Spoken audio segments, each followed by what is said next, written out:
ये एक बहुत ही लाइक बहुत ही अच्छा सेशन होगा I think and here I will share my experience of about engineering services and उसके अलावा will try to keep it bilingual ताकि किसी को अंडरस्टैंडिंग में कोई प्रॉब्लम नहीं हो. तो will start with my introduction. So I am Amar Kumar. I am from Patna, Bihar. I did my 10th and 12th from there itself. Uh, I thereafter uh, I studied in NIT Rourkela for a dual degree course, that is BTech plus MTech, which completed in 2020. I have worked for 2 years as a data scientist, and meanwhile I was also preparing for other exams, uh, having civil engineering. So I got a chance to like serve in Bihar also for like I have been here for like about 2 years now, and meanwhile I was also doing preparation for my engineering services. So this was my third attempt, and this was my first interview in 2023, and I got a place. I secured a rank of 31 in the reserve list, and also through ESE 2024 I have just right now given the interview 2 days back. So this is more or less about me. तो हम लोग आगे बात करेंगे कि engineering services के बारे में कि वो क्या होता है. तो this is basically exam for which 3 stages are there, and through which you will get to serve as IAS officers for like ministries, various ministries of the country. So it's a gazetted Group A post with the highest pay for which you can expect at the entry level. And moreover, there are various other departments to which you can opt for civil like engineering service through engineering services. So I'll talk about some of the ministries. We have Ministry of Defense, for which there is Border Roads Organization. Also, we have Military Engineering Services, IDSC. Other than that, for Ministry of Jal Shakti, we have CWC is there. MORTH is there for CPWD. Ministry of Housing and Ministry of Housing and Urban Affairs is there. That is also CPWD Housing. Other than that, new departments have also been introduced, like we have IDS, we have Indian Skill Development Services, and we have also Survey of India. Recently, a few days back, Railways, like today, a notification, final notification also came. Railways is now added to engineering services, which makes it very like the old times. So when I started giving engineering services, Railways was not there. The year I started giving it, Railways was withdrawn. So since it's a very like happy thing for all the engineers out there. 450 to 500 vacancies are expected this year through engineering services, and today the notification came that it will be around June, the prelims itself. So all of you have got ample time to prepare for the same. So I am here to help you, to guide you through of how you will get into engineering services. How can you get into engineering services? What will be the sources which you should refer for the same. So we also, firstly, I like to tell you about the roles and responsibilities. For the roles and responsibilities, it would be mostly techno-managerial only. Here, like Indian government gives contracts to a lot of private organization and government organization, intergovernment organizations are also there. So these contracts will be given to a particular organization, and will be taking care of maintaining all the inspection and all of whether it is being done on the right in the right way or not.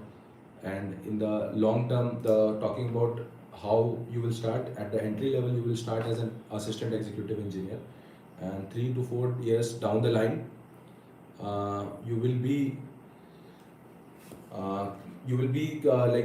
promoted to a executive engineer, and then after 5 years, 6 years down the line, you will be a superintendent engineer, and then chief engineer, and then sky is the limit, I think, of what you can achieve. So all of you, I think, here are like 22, 23, 24, so you can give the exam after 21 years. So also all the talking about all the aspects, um, now coming to what my journey has been. So before that, like 3 stages of examination are there. I'll also tell you the bifurcation of the marks at each stages. It starts with the prelims. Usually the prelims happened in February. So prelims carries 500 marks. 200 for the general studies and 300 for your technical. So we have 4 branches basically: civil, electrical, mechanical, and electronics.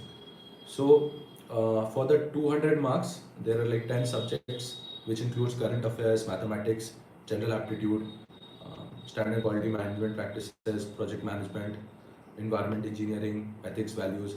So these are some of the subjects which you need to learn. We'll also talk about how to deal with these subjects, since it has been a very difficult part in most of the aspirant cases. So I will just tell that the reference should be minimal. You should not go for like a lot of references. Other than that, then the technical part is there, which carries 300 marks, which will be the basic technical of how objective questions would be there, four options would be there. And then in June, your mains would be there, which would comprise of 600 marks, 300 for paper 1, 300 for paper 2. तो उसके बाद 600 marks का वो, फिर मैं हिंदी में ही बात कर लेता हूँ, तो 600 मार्क्स का वो, और फिर 200 मार्क्स का इंटरव्यू होता है आपका। तो इंटरव्यू में कैसे इंटरव्यू को मतलब फेस करना है और क्या क्या पढ़ना है उसके लिए, उसके बारे में बात करेंगे। फर्स्ट ऑफ ऑल मैं अपना थोड़ा सा बैकग्राउंड ये भी बता देता हूँ कि मैंने मतलब मेरे पास कोई टाइम कॉन्स्टेंट के कारण मैंने कभी कोचिंग नहीं की। तो कोचिंग के बिना भी किया जा सकता है। इट्स नॉट दैट कि मतलब आपको कोचिंग एकदम ज़रूरत है। आपके पास एक पर्टिकुलर स्ट्रैटेजी हो तो you do not need any coaching, क्योंकि I was always working, I did not get time for like getting into any coaching or doing it offline or online. But I used to give test series. Test series is a mandatory thing which everyone of you should do. So I will tell you how to deal with a segment of the engineering, that is civil engineering, since I come from the civil engineering background. तो आपका सबसे पहले civil engineering में आपको कैसे पढ़ाई करनी है। सबसे पहले आपको प्रीलिम्स के लिए आपको there are a lot of YouTube channels which you can refer, जिसके through you will have to give, like मैंने कोविड के समय 2021 के approx while I was working, like I had work from home, तो वहाँ पे what I used to do, I used to after office I used to like prepare notes for myself. तो उसके लिए I had some YouTube references कि ये जिसमें like आपका जो इम्पोर्टेंट सब्जेक्ट्स है, बेसिकली पेपर 1, पेपर 2, जो भी सिविल पढ़ते होंगे उनको आइडिया होगा। पेपर 1 में 6 सब्जेक्ट है, पेपर 2 में 7 to 8 सब्जेक्ट्स हैं। तो पेपर 1 का subject is more like structural point of view, and paper 2 में there is a lot of numericals. तो जो भी एस्पिरेंट अभी स्टार्ट कर रहा है उसके लिए सबसे बेस्ट ये होगा कि पहले वो फर्स्ट चीज़ ये करे कि वो गेट पे थोड़ा फोकस करे, बिकॉज अगर इंजीनियरिंग सर्विसेज का विथ 4x है तो गेट का विथ x होगा, बट वो क्रक्स है इंजीनियरिंग का। गेट जिस तरीके का पेपर सेट करता है that will be very very helpful for you guys, कि आगे आप लोग के लिए इंजीनियरिंग सर्विसेज के लिए डायरेक्टली इंजीनियरिंग सर्विस पे अगर आप जंप करते हो तो it can sometimes lead to मतलब अगर आपको चीज़ें समझ नहीं आ रही है तो it can be a problem. But get एक ऐसा एग्जाम है जो आप 2-3 महीने अपना दोगे तो you can crack it. I had like 243 rank approximately, I gave IOCL interview also. तो गेट आपका न्यूमेरिकल सॉल्विंग अच्छा कर देगा। तो सबसे पहले आप प्रीवियस ईयर PYQs पे बहुत फोकस करोगे, पहले गेट से स्टार्ट करोगे। मैंने भी अपने केस में यही किया, मैंने प्रीवियस ईयर गेट कम से कम 7-8 बार कर रखा था। तो उससे फिर मैं 2021 में जब गेट लिखा था तो उससे मैंने IOCL में इंटरव्यू के लिए क्वालिफाई किया, एंड उसकी के मतलब कारण, उसी तैयारी के कारण मैं यहाँ बिहार में भी करंटली आई एम हियर। तो उसके अलावा बट आपको थोड़ा परसिस्टेंट होना पड़ेगा, you have to be stagnant at times. आपको रिजल्ट शायद वैसा ना मिले, बिकॉज मेरे पहले 2 प्रीलिम्स में आई रिमेंबर कि प्रीलिम्स नहीं निकल रहा था, by 1 marks 2 marks I use to fail. तो उस सिचुएशन में लाइक इंटायर ईयर नहीं आपका जाता है, आपका एक पर्टिकुलर टाइम तक आपको थोड़ा सा लैग फील होगा, but you need to like start again. तो उसके लिए आपको थोड़ा परसिस्टेंट होना पड़ेगा। तो मैंने 2022 में फिर मैंने वापस से तैयारी स्टार्ट की। आई मेट लाइक मैं यहाँ पे काम करता हूँ तो मुझे बिहार में मतलब मेरा एक फ्रेंड मिला, वैभव सर। तो वैभव सर भी उस समय लाइक इंटरव्यू दे रहे थे, so together we prepared like फिर आगे ही used to help me a lot, है ना। तो आपके पास एक अच्छा फ्रेंड सर्कल होना काफ़ी इम्पोर्टेंट है, जो मैं समझता हूँ। काफ़ी हेल्दी डिस्कशन होता था, एंड मेरा सिंस मैंने कोचिंग नहीं कर रखी थी तो मुझे बहुत सारी चीज़ें उनसे पता चली कि ये पढ़ना रहता है और ऐसे ऐसे पढ़ना रहता है। तो उन्होंने मुझे मतलब जो भी हेल्प किया, तो पेपर 1 में आई यूज टू फॉलो दैट। तो उसी तरीके से मतलब आपके भी लाइफ में इम्पोर्टेंट हो सकता है एंड मूविंग फॉरवर्ड। तो आप उसके बाद 2022 के बाद मैंने जब 23 में पहले बार प्रीलिम्स मतलब फिर प्रीलिम्स लिखा तीसरी बार, तो इस बार प्रीलिम्स में मेरे अप्रॉक्सीमेटली 500 में I was expecting 280 marks. Finally it came out to be 270। 280 marks I was expecting out of 500। And GS में मेरे काफ़ी अच्छे स्कोर थे। 200 में अप्रॉक्सीमेटली 98, और शायद मतलब अच्छा स्कोर होता है those who know about like general studies में ज़्यादा it's difficult to get fetch marks. तो उसके बाद after that second stage I qualified the prelims और मेंस के लिए प्रिपरेशन बहुत ही रिगरस होता है। उसके लिए आपको PYQs मेरे ख्याल से 3 बार 4 बार you need to remember everything, every solution, क्योंकि क्वेश्चंस क्या होते हैं इंजीनियरिंग सर्विसेज में, kind of repeats also and kind of new questions also come but in the similar lines. तो इसीलिए अगर आप एक पर्टिकुलर स्ट्रैटेजी फॉलो करें जिसमें आप कोशिश करें ज़्यादा से ज़्यादा क्वेश्चन करने का, एक दिन में you have to do approximately 50 questions, और 50 क्वेश्चंस में यू विल टेक अराउंड मेरे ख्याल से 6 घंटे लग जाएंगे आपको। तो 6 घंटे के लिए आपको every day you have to give that every day mains में, और प्रीलिम्स में 4 hours minimum. So this is what I prefer कि मतलब 6 घंटे आपको प्रीलिम्स में एनी हाउ देने मतलब मेंस में देने पड़ेंगे। और सोर्सेज क्या रेफर करेंगे प्रीलिम्स और मेंस में, वो मैं आपसे भी डिस्कस करता हूँ। सबसे पहले प्री के लिए आप there is a channel of like IIT Bombay students, तो वहाँ पे आप लोग APSCD के नाम से है। सो मैंने वहीं से अपना नोट्स मतलब आई मेड माई नोट्स, और मैंने PYQ सॉल्व किए। PYQs के लिए आपको ऐसा नहीं है कि अगर कोई चीज़ आपको नहीं आती है या PYQ में आपको नहीं समझ में आ रहा है तो आप उसके पीछे पूरा दिन बैठे हुए हो। The better thing would be कि आप याद कर लो। तो याद करने से 2 चीज़ का फ़ायदा होगा। एक तो हो सकता है कि आपको वो कॉन्सेप्ट उस समय नहीं समझ में आए, लेकिन आप याद कर लोगे, वो कभी ना कभी आगे जाके सही हो जाएगा आपका कॉन्सेप्ट। तो अभी के लिए अगर आपको नहीं समझ में आ रहा है तो just add it to your notes, ठीक है। एक अच्छा नोट्स होना बहुत इंपॉर्टेंट है, और नोट्स काफ़ी लेंथी होना नहीं चाहिए। लाइक लेट्स से कि आपका नोट्स एक particular subject we pick geotech engineering, तो जियोटेक में आपका नोट्स ऐसा नहीं होना चाहिए कि इट इज़ जियोटेक में 200 पेज 100 पेज ऐसा नोट्स है। अगर आप उस नोट्स को if you can break down to 40 pages 30 pages that will be the best. Foundation engineering है 7-8 पेज 10 पेज में आप कंप्लीट कर रहे हो, ये आपको फॉलो करना पड़ेगा, ठीक है। और एक नोट्स बना लेने के बाद PYQ सॉल्व करने के बाद थर्ड इंपॉर्टेंट चीज़ जो होता है वो होता है टेस्ट सीरीज। टेस्ट में मैं कहूँगा शुरू में थोड़ी ऑनेस्टी नहीं दिखाओ। शुरू में आपको अगर नहीं आता है कुछ तो आप अपने नोट्स रेफर करो और टेस्ट दो, क्योंकि यहाँ पे क्या है ना, कॉन्फिडेंस बिल्डिंग का फेज है। आपको कॉन्फिडेंस भी बनाना है और आपको एग्जाम भी क्रैक करना है।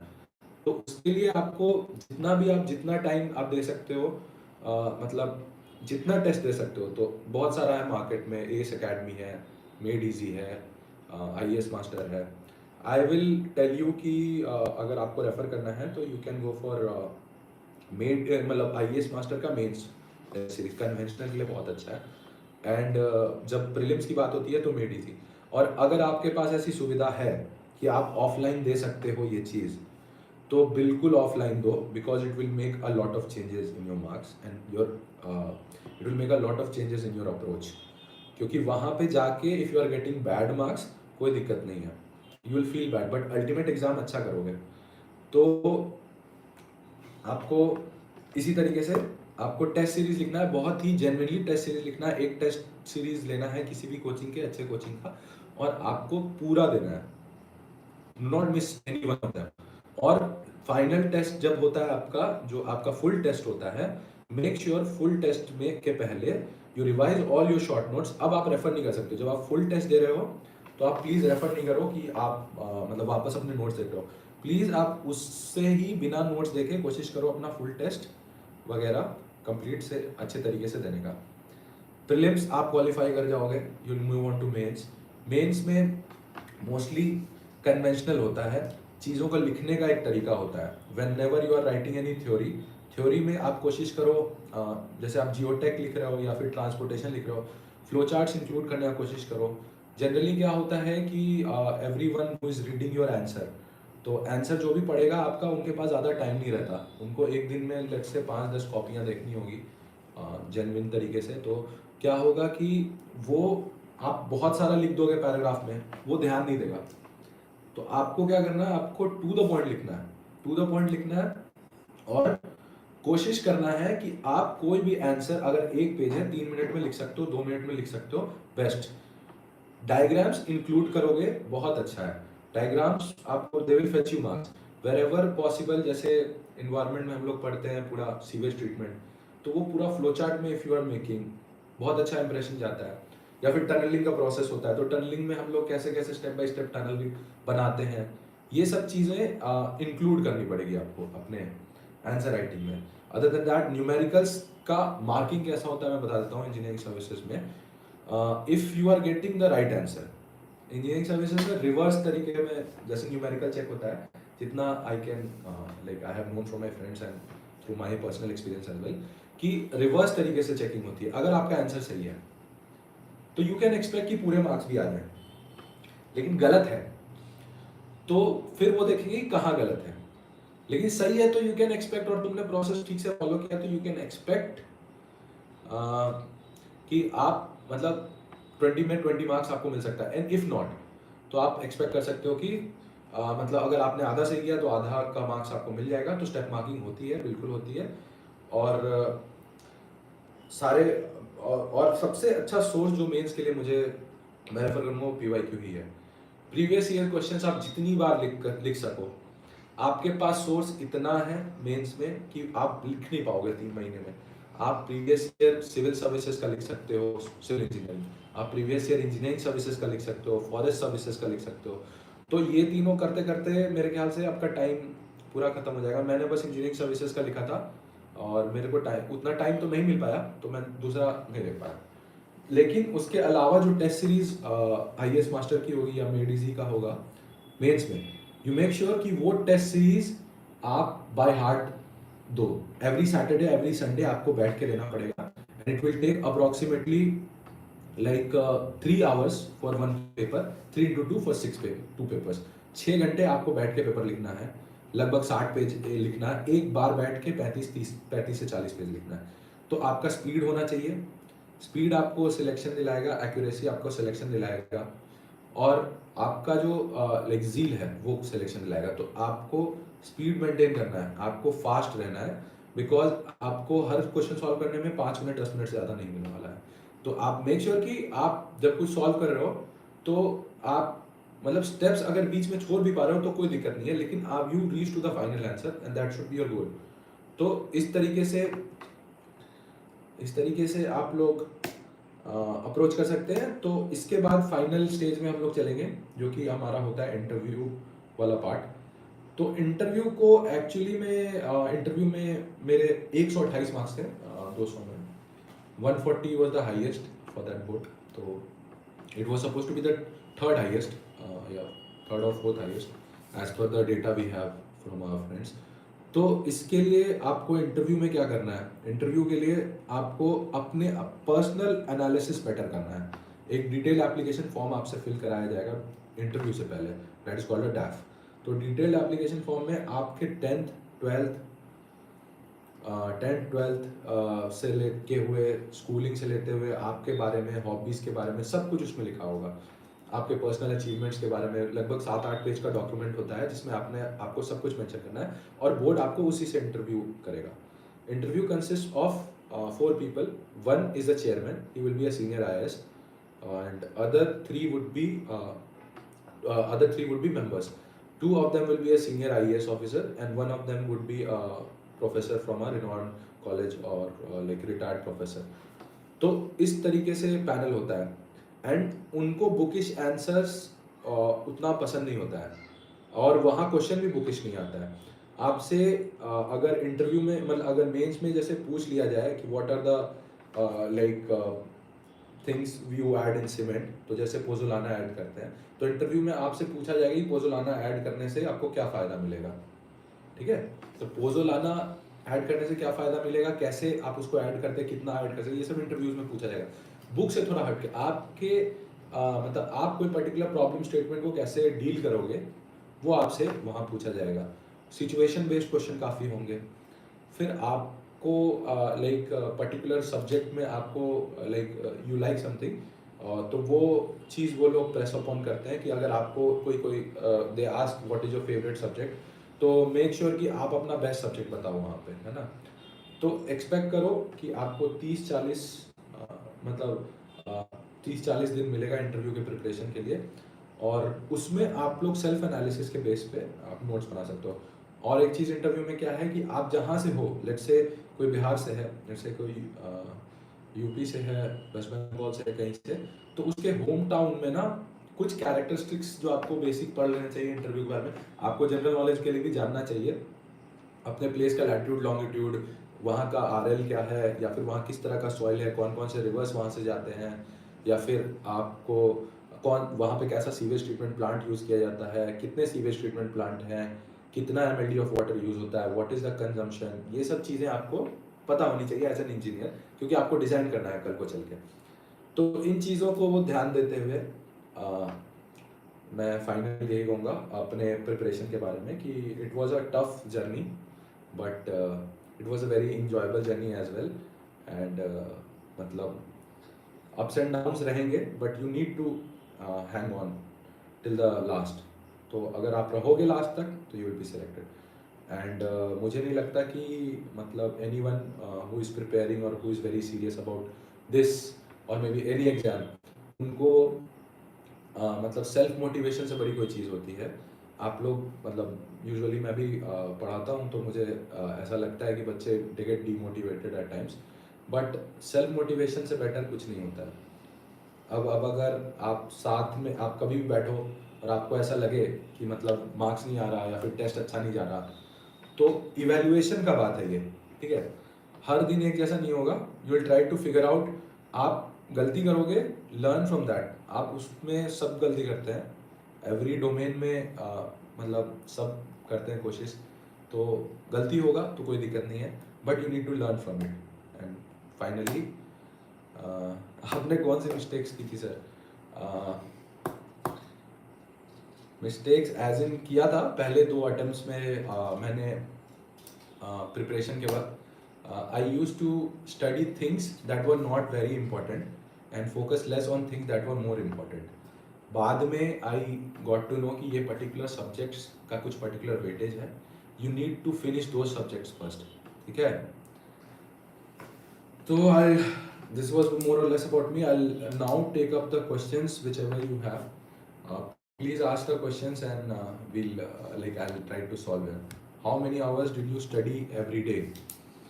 ऐसा कोई फिक्स तो नहीं था, but on a weekly basis I try to complete 40 hours at least during my mains preparation. And ये मोर और लेस उस जैसा नहीं था। IAS requires a strong balance between technical knowledge and time. तो या इट रिक्वायर्स GS कैसे पढ़े सर? अच्छा, तो GS के लिए सबसे पहले आपको जनरल स्टडीज में आपका एक होता है एस्पेक्ट करंट अफेयर्स का। करंट अफेयर्स के लिए यू कैन रेफर टू दृष्टि का recap at the end of the year. उसमें वो सारे चीज़ों का रिकैप सीरीज होता है। आपके लिए इंपॉर्टेंट है साइंस एंड टेक्नोलॉजी, आपके लिए इंपॉर्टेंट है इन्वायरमेंट इंजीनियरिंग, आपके लिए इंपॉर्टेंट है प्रोजेक्ट मैनेजमेंट। उससे रिलेटेड जो भी कंट्री में करंट अफेयर्स हैं, आप सिविल सर्विसेज जैसा सारा करंट अफेयर्स पढ़ने बैठ जाओगे तो फिर it will take a lot of time and your. आप दो चार चीज़ों पे ध्यान दो। आप क्या क्या ग्रुप इंडिसेज हैं, इंपॉर्टेंट इंडिसेज, आप उस पर ध्यान दो। एक क्वेश्चन उस पर रहता है हमेशा। फिर वाटर साइंस एंड टेक्नोलॉजी पे बहुत फोकस करना, उस पर बहुत सारे क्वेश्चन आएंगे, इसरो का, गगनयान का, ये सब से रिलेटेड जितने भी करंट अफेयर्स हैं। और इसको कंसाइज फॉर्म में पढ़ो, ऐसा नहीं कि मतलब डिटेल में पढ़ने जा रहे हैं। यूपीएससी कभी भी तुमसे मतलब कभी भी कोई भी एग्जाम, चाहे वो सिविल सर्विस हो, इंजीनियरिंग सर्विस हो, they will never ask you बहुत डेप्थ में। ऊपर ऊपर का अगर आपको नॉलेज है तो आप तुक्का अच्छा मार सकते हो, बेसिक यही बात है।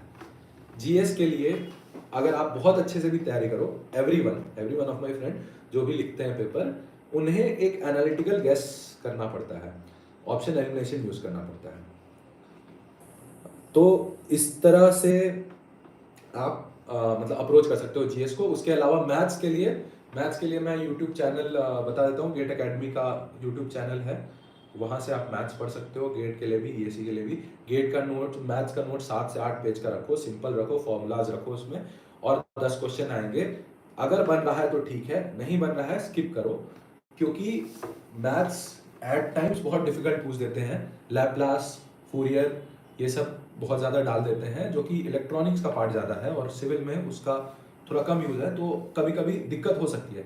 लेकिन कोशिश करो एप्टीट्यूड पे थोड़ा अच्छा कमांड रखो, 10 मार्क्स वहाँ से 10 क्वेश्चन वहाँ से आएंगे, 10 से 15 क्वेश्चन अब तो बढ़ा देते हैं, और 10 क्वेश्चन मैथ्स से होंगे। कोशिश करो 4 से 5 क्वेश्चन तो बिल्कुल सही करो, कुछ कुछ उसमें शॉर्ट क्वेश्चन आ जाएंगे। उसके अलावा जो तुम्हारे बाकी सब्जेक्ट्स हैं, प्रोजेक्ट मैनेजमेंट वगैरह, जो इंजीनियरिंग पॉइंट ऑफ व्यू से है, तो उसका 2 एस्पेक्ट है, करंट अफेयर जो बताया मैंने, और दूसरा एस्पेक्ट है तुमको उस पर्टिकुलर सब्जेक्ट का। तो वो सब्जेक्ट के लिए यू कैन रेफर टू, मतलब तुम IAS मास्टर या फिर made easy, I will say made easy. इस केस में मेड इजी के सारे नोट्स, मतलब सारे बुक आता है वो, GS का 5-7 बुक आएगा, उसको खरीद लो। खरीदने पैसा पैसा ज़्यादा अगर ऐसा लग रहा है कि ज़्यादा लग रहा है, सेकेंड हैंड खरीद लो, वो तुम्हारे पास आ जाएगा। और तुम्हारे पास वो 7 बुक होंगे मोस्टली, 7 सब्जेक्ट्स का। तो सातों सब्जेक्ट में से तुम्हें कुछ कुछ सारा वो बुक पढ़ना है, एक रीडिंग मारना है बस।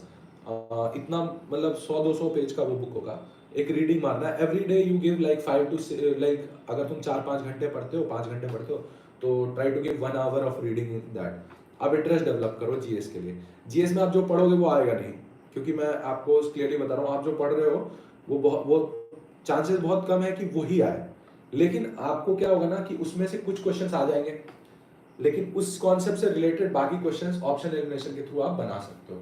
एकदम बुकिश चीज अगर आपने पढ़ी और वो आ गया तो आपका लक अच्छा है, लेकिन मोस्ट प्रोबेबली ऐसा नहीं होता है। बहुत सारे स्टेटमेंट्स होते हैं, ऑप्शन एलिमिनेशन करना पड़ता है, तब जाके मार्क्स उसमें सही होता है, नहीं होता है। लेकिन आई विल सजेस्ट कि 100 क्वेश्चन है तो 80 से ऊपर क्वेश्चन अटेम्प्ट करो, कोशिश करो कि अटेम्प्ट करो। जो भी थोड़ा बहुत भी कॉन्फिडेंस लग रहा है, अटेम्प्ट कर लिया करो।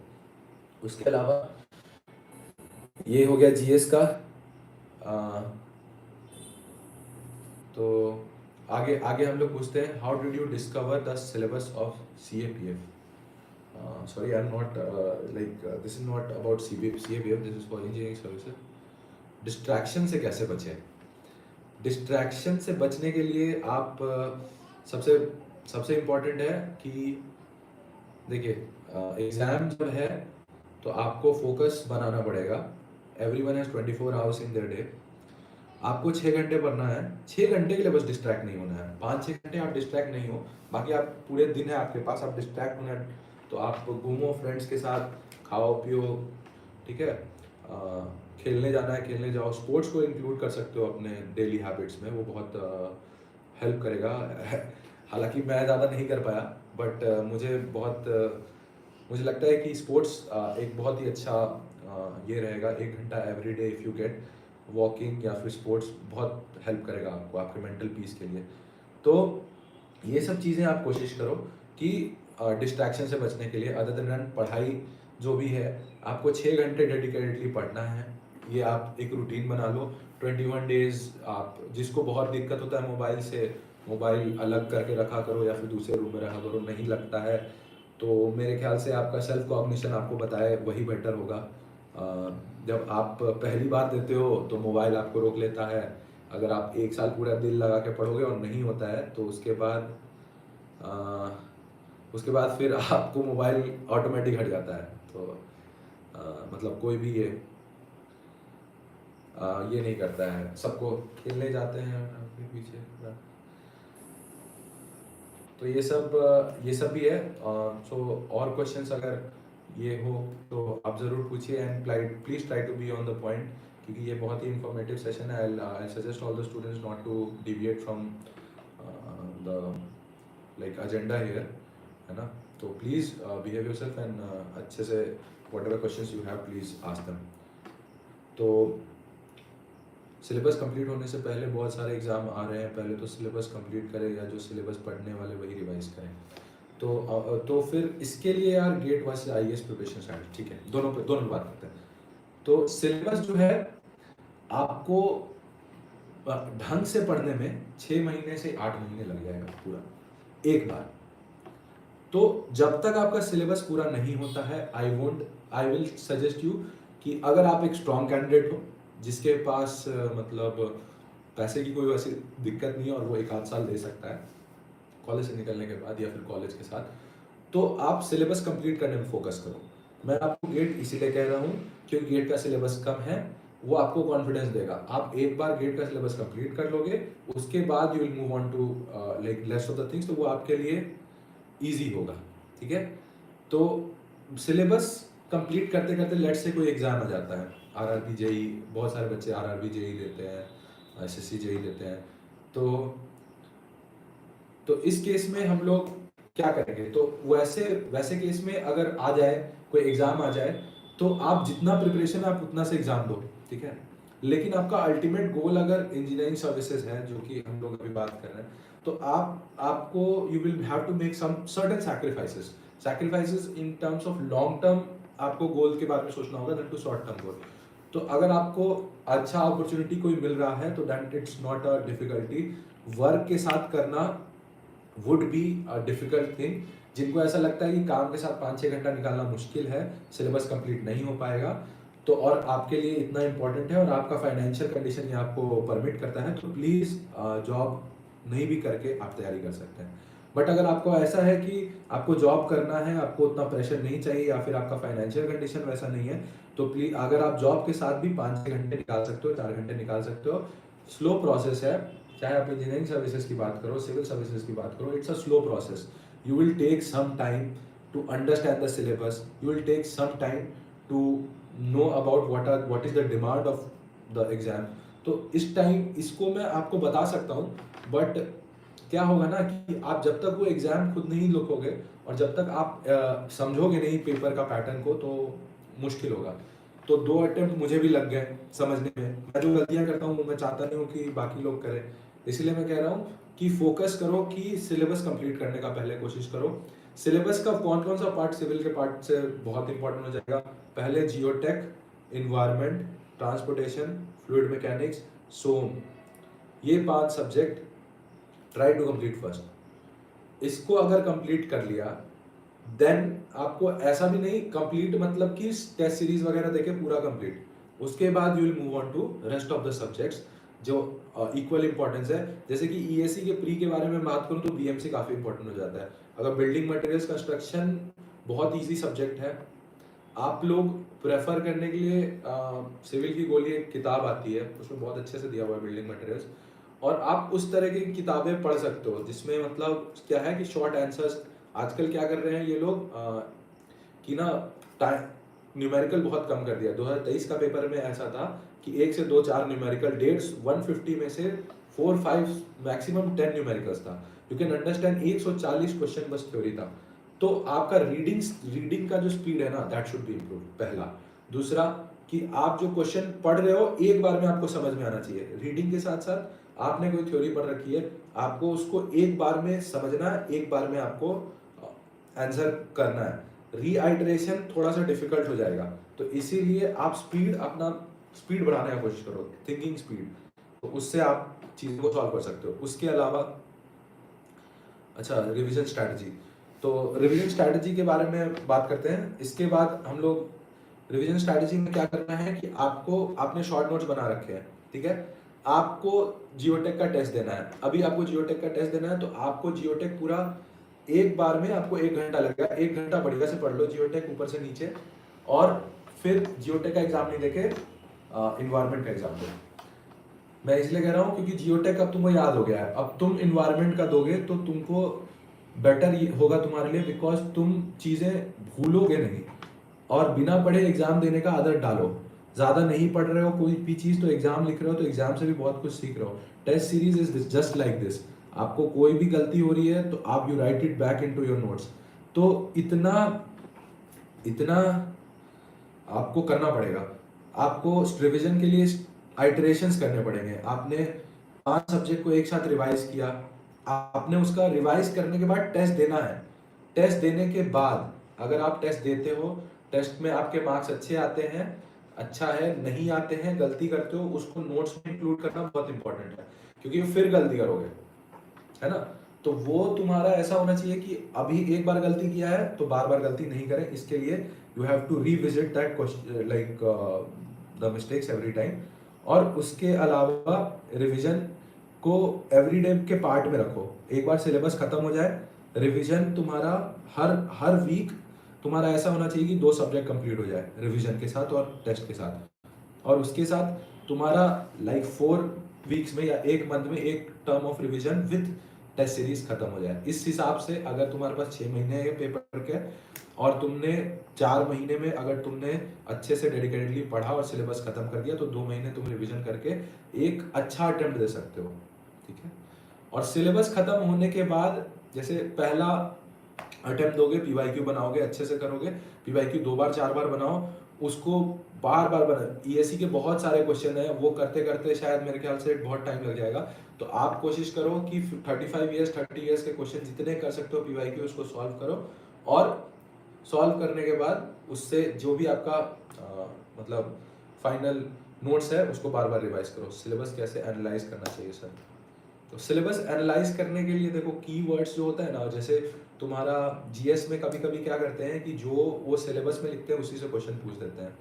For example modern technologies in like advancements in technology, अगर ये सिलेबस में लिखते हैं वो लोग ऐसे, तो इसमें आप क्या एडवांसमेंट का सोचोगे, बहुत सारा उसका एस्पेक्ट बहुत वाइड है। तो आपको क्या करना है ना, उसमें कीवर्ड्स पकड़ने हैं। वो क्या करता है, वो कीवर्ड्स सिलेबस से ना कीवर्ड्स आप एक पिक कर लो। आपके जो भी तैयारी करता है या ये सबके पास सिलेबस का एक प्रिंट आउट होना चाहिए, उनके सामने होना चाहिए। सिलेबस को आपको रोज देखना है, रोज सुबह उठना है, देखना है।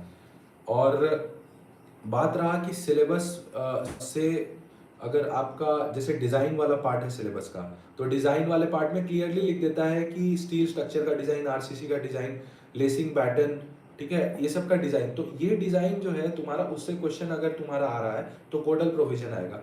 तो कोड को ऐसा नहीं है कि कोड पढ़ रहे हो बैठ के, कोड पढ़ना इज नॉट फ्रूटफुल, क्योंकि कोड क्या है, कोड में जो जो इम्पोर्टेंट चीज़ है उसको आप लोग अलग करके यू कैन अंडरस्टैंड। तो उसके अलावा इंटरव्यू का स्ट्रैटेजी, और एक कैंडिडेट ने ये भी पूछा था आईएएस वर्सेस गेट स्ट्रैटेजी, तो उस पर भी बात कर लेते हैं।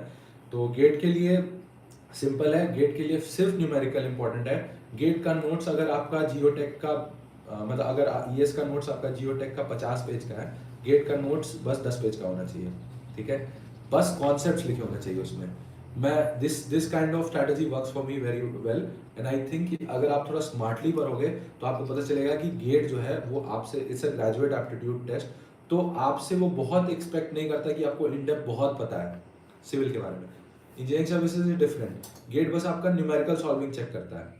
तो न्यूमेरिकल सॉल्विंग चेक करने के लिए आपको बस ये करना है कि आपको प्रीवियस ईयर गेट के सारे क्वेश्चन करने हैं और पीवाईक्यू करना है, पीवाईक्यू करना है और टेस्ट देना है। गेट का अगर आपके पास 4 महीना है, अभी भी मेरे ख्याल से नवंबर दिसंबर जनवरी जनवरी में होगा, मोस्ट 3 मंथ्स है। आपको बस पीवाईक्यू सॉल्व करने हैं पूरे, नोट्स को रेफर करना है, शॉर्ट से शॉर्ट बनाना है सारा नोट्स, कॉन्सेप्ट लिखना है उसमें, ये नहीं कि पूरा trickling filter is a filter, वो आपको पता होना चाहिए। आप उसको शॉर्ट में लिखो, मतलब एक साइड से डैश बना के उसमें थोड़ा सा लिखो, इस तरीके से अप्रोच करो क्वेश्चंस को। और फिर जो भी न्यूमेरिकल है उस पर प्रॉब्लम सॉल्विंग पे थोड़ा ध्यान दो कि किस तरीके के क्वेश्चन आ रहे हैं, किस तरीके से सॉल्व कर सकते हो उसको, ठीक है। शॉर्टेस्ट टाइम में करना है तुमको गेट के लिए। ईएस का बहुत वाइड, थोड़ा वाइड एस्पेक्ट हो जाता है, तो वाइड एस्पेक्ट में वहाँ आपको थ्योरी में इन डेप्थ नॉलेज चाहिए। तो वहाँ पे क्या होगा ना कि आपको ईएस में ना एक आइटरेशन 2 आइटरेशन पढ़ोगे चीज़ें और बेटर होती जाएंगी। तो तुम्हें पीवाईक्यू यहाँ भी सॉल्व करना है, पीवाईक्यू वहाँ भी सॉल्व करना है। ऑनलाइन वर्सेस ऑफलाइन कोचिंग, देखो यार ऑनलाइन ऑफलाइन तो मेरा नहीं रहा कोचिंग, लेकिन अगर मेरे ख्याल से जितना मुझे पता है कि अगर ऑफलाइन कर सकते हो तो बेटर है। मेरे जितने भी मतलब फ्रेंड्स हैं जो साथ में सिलेक्ट हुए हैं एंड उनको मैं जानता हूँ कि आईएएस मास्टर या मेडी जी या मतलब एस वगैरह इनसे उन्होंने कोचिंग कर रखी है। तो ये बिल्कुल हेल्पफुल होता है, कोचिंग बिल्कुल हेल्पफुल होता है, लेकिन कोचिंग जो भी पढ़ा रहा है या जो भी वो बता रहा है उसको स्पून फीडिंग की तरह मत लीजिए। आप कोशिश करिए कि वो जो बता रहा है वो सागर बता रहा है आपको, ठीक है। वो आपको, मैंने मतलब मैंने भी स्टूडेंट्स का नोट्स देखा है एनवायरमेंट इंजीनियरिंग का, जो कोचिंग में पढ़ाते हैं उतना नहीं आता मुझे भी, उतना जितना वो पढ़ाते हैं उतना कभी कभी रिक्वायर्ड नहीं होता है। और इसीलिए बच्चे फिर टेंशन में आ जाते हैं कि इतना इतना इतना। अब फ्लूइड मैकेनिक्स है, उसका एक कॉपी है, अब मेरा पूरे पेपर 2 का ही एक कॉपी है और पेपर 1 का एक कॉपी है। तो अगर एक सब्जेक्ट ही एक पूरे मोटे कॉपी के बराबर है तो बच्चा तो स्ट्रेस में आ ही जाएगा जब उसको रिवाइज करना है।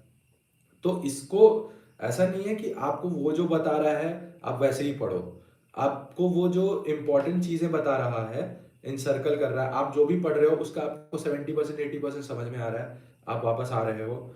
मोर एम्फेसिस, ये इंजीनियरिंग सर्विस और सिविल सर्विस में यही अंतर है। वहाँ you need to keep reading, यहाँ you need to keep solving. जितना आप सॉल्व करोगे, जितने क्वेश्चंस आप सॉल्व करोगे, जितना आप फास्ट इंटीग्रेट कर सकते हो, डिफरेंशिएट कर सकते हो, जितना तेजी से आप सोच सकते हो और बिना पेन उठाए चीज़ों को किए कर सकते हो, कैलकुलेशन स्ट्रांग रख सकते हो, आपका सिलेक्शन हो जाएगा। अगर आपको बस ये जानना है कि ये कौन से पर्टिकुलर कॉन्सेप्ट में ऐसा है, फिर आप ये कर सकते हो, इसमें ऐसा ऐसा होता है, और उसके डेप्थ में आप जाते जा रहे हो जाते जा रहे हो, तो फिर आपको पता है कि पीएचडी भी होता है, तो आप पीएचडी भी कर सकते हो। लेकिन आपको यहाँ पीएचडी नहीं करनी है, आपको यहाँ एग्जाम निकालना है। और एग्जाम निकालने के लिए the best way is to understand what is the PYQ, और पीवाईक्यू के बेसिस पे अपना नोट्स बनाओ। नोट्स के बेसिस पे पीवाईक्यू मत सॉल्व करो, जो कि मतलब मेरा रिवर्स अप्रोच मैं सजेस्ट करूंगा। आप जो भी कोचिंग में पढ़ाते हैं बहुत वेल एंड गुड, आप वहां से पढ़ के आओ, सब कुछ देखो, और उतना से आपका क्वेश्चन बन जाना चाहिए। अब जितना क्वेश्चन बनाने में यूज हुआ है थ्योरी का या न्यूमेरिकल का, तो आप उतना ही यूज करो, ठीक है, उतना ही यूज करो। और उस तरीके से अप्रोच करो। तभी मैं कह रहा हूँ 6 महीने बहुत होता है, 6 महीने आप करो और 2 महीने आप रिविजन करोगे तो it will be very easy. Are you thinking of UPSC CSC also after ESC? अभी करेंटली तो नहीं, but I read some of things of civil service also, but मेरा मतलब इंटरेस्ट वैसा डेवलप नहीं हुआ है। तो tips for CSC is very simple यार। तुमको मतलब यहाँ पे भी you will have to start with NCERTs, will have to then go to like other references, जितने भी बुक्स हैं एथिक्स के लिए, लेक्सिकॉन एंड ऑल, तो तुमको वो सब कंप्लीट करना पड़ेगा। एंड देन यू विल, उसमें भी सेम प्रोसीजर है, वहाँ प्रीलिम्स का मार्क्स ऐड नहीं होता, एएससी में प्रीलिम्स का मार्क्स ऐड होता है। तो वहाँ लोग मेजर अपना जो टाइम होता है वो मेंस के लिए देते हैं। एक सब्जेक्ट जो है वो आपका सिविल इंजीनियरिंग का यहाँ तैयार हो जाता है, तो आप सीएससी लिख सकते हो, 30% काम आपका ऑलरेडी हो गया है। लेकिन इट डिपेंड्स अपॉन कैसे आप मतलब आप किस तरह का जॉब करना चाहते हो, है ना। तो इसके अलावा और कोई आप लोग का अगर डाउट वगैरह हो तो we can address that. And ऊपर चला गया, थैंक यू सर। ठीक है, तो मेरे ख्याल से ईएस के लिए आप लोग को मोर और लेस आइडिया मिल गया होगा। सर एग्ज़ाम जैसे जैसे नज़दीक आते जाते हैं स्ट्रेस बढ़ते जाता है, देन फिर स्टडी प्रॉपर नहीं, इससे कैसे डील करें। अच्छा, तो यार अगर स्ट्रेस हो रहा है कोई कोई दिन, जैसे मान लो कि आज पढ़ने का मन नहीं किया, 5 घंटे 6 घंटे रोज़ पढ़ते हो, मंडे से संडे पढ़ाई कर रहे हो, आज तुम्हें स्ट्रेस हो रहा है, आज तुम नहीं पढ़ना है, तो मत पढ़ो उस दिन। ज़रूरी नहीं है, अगर लग रहा है मन नहीं कर रहा है तो उस दिन छोड़ दो, ब्रेक ले लो। और जिस दिन तुमको ऐसा लगेगा ना कि गिल्ट तुम्हें चीज़ें करा रही हैं, उस दिन तुमको सेलेक्ट होने से कोई नहीं रोकेगा। मैं मतलब ऐसे तो मतलब I am not just like boasting about this, but मेरा खुद का इच्छा था, इसीलिए मैं क्योंकि मैं I was in a very good job and मैं I could have stopped here, but मेरे अंदर ये जील इसीलिए था because it was my dream when I graduated from my college. तो ये चीज़ आपको वो वही करवाएगी, जील करवाएगी। जैसे मैं घर जाता था या फिर मेरी कहीं ड्यूटी होती थी इस तरह से, तो मैं गाड़ी में पढ़ते हुए जाता था या फिर जहाँ पे भी चांस मिलता था मैं पढ़ाई करता था। तो अगर डीमोटिवेशन आता है, सेटिस्फैक्शन नहीं मिलता पढ़ने के बाद भी, क्या करें? अगर सेटिस्फैक्शन तुमको नहीं मिल रहा है पहली बार पढ़ने से, तो इसका मतलब है कि you are doing it the wrong way. देखो, बेस ये एक कम्प्लीटली कम्प्लीटली एक सोल्यूशन बेस्ड अप्रोच है। तुम्हें सॉल्व करना होगा यहाँ पे। पढ़ाई तुम कर रहे हो ठीक है, लेकिन तुम्हें जब तक तुमने मतलब क्वेश्चन सॉल्व करने का ये नहीं बनाया, हैबिट नहीं बनाया, तुम्हें पढ़ना कम है इंजीनियरिंग सर्विसेज में और सॉल्व ज़्यादा करना है। तो पढ़ रहे हो, वेरी गुड, बट कोशिश करो, अगर तुमसे क्वेश्चन सॉल्व हो रहा है ठीक है, नहीं हो रहा है तब reiterate and re think about what ever the theories you have studied. And पहली बार जो भी पढ़ता है उसको डिफिकल्ट ही लगता है। आप स्टील स्ट्रक्चर पढ़ोगे, 90% ऑफ द पीपल उनको डिफिकल्ट लगता है। बहुत सारे मेरे दोस्त हैं अभी भी स्टील स्ट्रक्चर नहीं आता। तो ऐसा नहीं है। How to manage college classes and GATE preparation,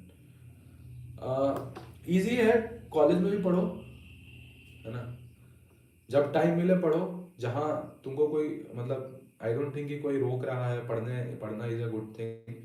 तो जहाँ भी तुमको टाइम मिले, जैसे भी तुमको लगे कि हाँ ये अभी कंप्लीट किया जा सकता है या फिर यहाँ फ्री टाइम है तो पढ़ सकते हैं। तो अभी आप लोग को आई से बीच बीच में दूसरे एग्जाम्स भी आ जाते हैं, उनके फॉर्म डाल देते हैं, फिर एग्जाम डेट आने के बाद डिविएशन आ जाता है, फिर तरफ से आ रहे हैं। देखो, आपको बस ऐसा करना है कि इसमें जो एग्जाम आ रहे हैं, एग्जाम तो आते रहेंगे, साल भर एग्जाम होगा यार। एग्जाम के लिए तुमको ऐसा नहीं है कि एग्जाम, जो तुम्हारा तुम्हारा एम ये है कि इंजीनियरिंग सर्विस है तो तुम उसके लिए लगो। अगर तुम्हारा एम पूरा ब्रॉड है, बस एक जॉब करना है और तुमको ऐसा है कि एक गवर्नमेंट जॉब करना है, ये तुम्हारा ये है, तो तुम्हारा अप्रोच अलग हो सकता है। तो फिर तुम्हें किताब आती है सिविल की गोली, उसको अच्छे से पढ़ो। और तुम मतलब टेक्स्ट बुक का टेस्ट सीरीज वगैरह होता है, वो एवरीडे बेसिस पे दो और डेडिकेटेडली दो। और उससे तुम जितने भी स्टेट एईज के एग्जाम होते हैं या फिर जेई के एग्जाम होते हैं, वो तुम बहुत अच्छे से क्रैक कर सकते हो अगर तुमने टेक्स्ट बुक का वो सब बढ़िया से दे रखा है बहुत हर रोज। उसमें तो तुम, मेरे ख्याल से, मेरे जितना मैं जानता हूँ, मेरे दोस्त जो एई वगैरह हैं, तो वो लोग लगभग 200-300 क्वेश्चन सॉल्व कर देते हैं एवरीडे। तो वो बहुत ही छोटा चीज़ है।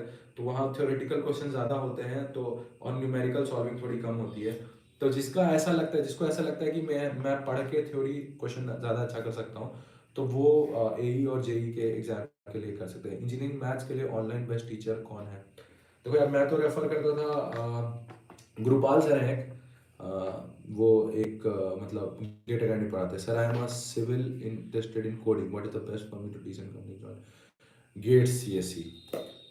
देखो यार, गेट के लिए तो मतलब सीएससी के लिए तो ये मतलब अभी ये हम लोग का प्लेटफॉर्म नहीं है, but anyways I tell you कि आप मतलब if you have GATE chance तो आप अलग से बात कर सकते हो इसके लिए। हाँ, so please tell you about preparation of GATE. तो गेट के लिए आपको मैंने जैसे बताया, पहले भी बता चुका है, गेट के लिए आपको सिंपल नोट्स बनाने हैं, 20-30 पेज का नोट्स होगा हर सब्जेक्ट में मैक्सिमम, और आपको पीवाईक्यू करना है और आपको टेस्ट देना है। टेस्ट देना है, 3 स्टेज में टेस्ट देना है। पहले सब्जेक्ट टेस्ट देना है, फिर मिक्स सब्जेक्ट टेस्ट देना है, और फिर कंप्लीट फुल लेंथ टेस्ट देना है। और आपको कोशिश करना है, अगर आप गेट के लिए if you are aiming for IITs, then आपको 50 to 60 प्लस मार्क्स लाने हैं। And if you are aiming for PSUs, आपको 70-75 मार्क्स से प्लस लाना है। अभी शायद IOCL का ये भी आया है, कट ऑफ 70 के आसपास के आया है। तो इफ़ यू वांट कि आपको गेट से कोई PSU मिले, 70 एम करो और ट्राई टू अचीव इट। क्योंकि गेट में क्या है, गेट में ना सिली मिस्टेक्स अवॉइड करना है बहुत, बस। गेट का अप्रोच ऐसा ही है, तुम्हें अगर सिली मिस्टेक्स अवॉइड कर दिए तो तुम्हें मार्क्स, जो जो बच्चा सिली मिस्टेक नहीं करता है उसको 80 मार्क्स आ जाता है। जो थोड़ा बहुत गलती कर देता है, क्वेश्चन पढ़ना, गेट में टाइम, एम्पल टाइम होता है, क्वेश्चन पढ़ो, समझो, और तब तक में मतलब वहाँ टाइम लो अच्छे से। अगर सिंगल ड्रेनेज सिस्टम लिखा है तो डबल ड्रेनेज सिस्टम पढ़ के नहीं क्वेश्चन सॉल्व करो। क्योंकि मतलब 2 मार्क्स चला जाएगा, 2.67 चला जाएगा एक बार में। तो तुम्हारा अप्रोच ऐसा होना चाहिए कि क्वेश्चन एक बार अच्छे से पढ़ें, फिर सोचें। और गेट में बहुत सारा क्वेश्चन जो है वो तुम थोड़ा बहुत अगर कॉमन सेंस लगाओ तो सॉल्व हो जाएगा। तुम्हें ऐसा नहीं है कि बहुत सिविल इंजीनियरिंग चाहिए उसके लिए, है ना। इसके अलावा बच्चे पूछ रहे थे कि ट्रिपल ई के लिए I sometimes happen that college classes and my online live classes get schedule at the same time which you prefer in this condition.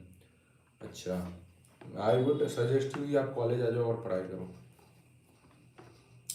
आपको जैसे टाइम मिल जाए जहाँ पे, अगर आपके लिए कॉलेज इंपॉर्टेंट है तो कॉलेज के लिए टाइम निकालते हैं। दोनों हैंडल करना थोड़ा डिफिकल्ट होता है, प्रैक्टिस नहीं कर पाते हैं, टाइम मैनेजमेंट प्रॉब्लम है सर। टाइम मैनेजमेंट के लिए देखो सिंपल चीज़ है, there are 2 type of people, एक जो सुबह उठ जाते हैं, एक जो रात को पढ़ते हैं। जो भी आपका सूटेबिलिटी है, सुबह उठ जाओ। मैं कहूँगा, मैं खुद तो बहुत फॉलो नहीं कर पाया, लेकिन सुबह अगर उठ जाओ सकते हो 6 बजे, 5 बजे, 6 बजे, एंड अगर आप 3 आवर्स ऑफ स्टडी दे सकते हो, 4 आवर्स ऑफ स्टडी दे सकते हो, ठीक है। अब पूरे दिन आपके पास 4 आवर्स आपने कंप्लीट कर लिया, आपको 2 घंटे और पढ़ना है। और प्लीज़ मैं ये सजेस्ट करूँगा, ये आवर्स वाला कॉन्सेप्ट नहीं रखते हैं। आवर्स वाला कॉन्सेप्ट हमेशा मतलब अच्छा रिजल्ट नहीं देगा आपको, बिकॉज ये आपके कम्प्लीटली आपके एफिशिएंसी पे डिपेंड करता है।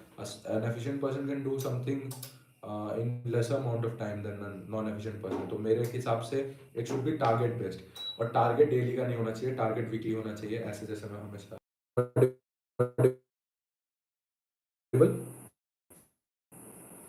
तो अगर आप मोस्ट इंपॉर्टेंट चीज़ों को पहले, और आप 7 दिन के लिए 7 दिन का पैटर्न डिजाइन कर लीजिए। और अगर आपका 7 डे पे टाइम बचता है तो माइंड ही आपसे क्या कहेगा कि 7 डे को भी आप पढ़ाई करो। बट वैसे सिचुएशन में वो आपका कंप्लीट जील है, बट वो 7 day target you have to achieve every day, every week. And अगर नहीं कर पाते हो then pass it on to the next week, उतना ही लोड अगले वीक ट्रांसफर कर दो। इस तरीके से अप्रोच करोगे, वीकली टारगेट सेट करोगे, चीज़ें आसान होगी आपके लिए। Then to like daily basis पे चीज़ें कैन गेट डिफिकल्ट, क्योंकि every day you don't get the time. आप टाइम मैनेजमेंट की बात करो, यही दिक्कत है। आपको सैटरडे संडे टाइम मिल रहा है, आप 10 घंटे पढ़ जाओ। अगर आपको इतना, क्योंकि हमारे पास भी हमेशा टाइम नहीं होता। मैं अपने फ्रेंड से मिला इस बार इंटरव्यू में, उनका पोस्टिंग शायद कहीं था मतलब वाइजैक वगैरह में, एंड उनका दिन भर धूप में ड्यूटी रहता था, एंड उनको टाइम ही नहीं मिलता था मेंस का प्रिपरेशन के लिए। बहुत सारे दोस्त हैं ऐसे। तो वो प्रिपेयर करने के लिए उनको जब टाइम नहीं मिलता, सैटरडे संडे मिलता था, वो 10-12 घंटे, 13-13 घंटे पढ़ते थे। क्योंकि यार देखो एक्सक्यूज है ये, टाइम नहीं मिल रहा है, एवरी वन हैज़ लाइक मतलब 24 आवर्स, और सबको कुछ ना, अगर कोई काम कर रहा है और कोई नहीं कर रहा है, किसी को काम करना इतना इम्पोर्टेंट है तभी वो कर रहा है। बट आपको अपनी प्रायोरिटी सेट करनी पड़ेगी। अगर आपकी प्रायोरिटी है सिलेक्शन लेना तो आपको करना पड़ेगा। For you it was 6 day only, 7 day was Sunday. Okay, तो विल क्लोज इट नाउ। अगर मैं I take last 1 or 2 questions and then will close it. तो अगर if anyone wants to ask for the final 1 or 2 minute then will go. तो let's, thank you sir. ठीक है, तो will end it here itself.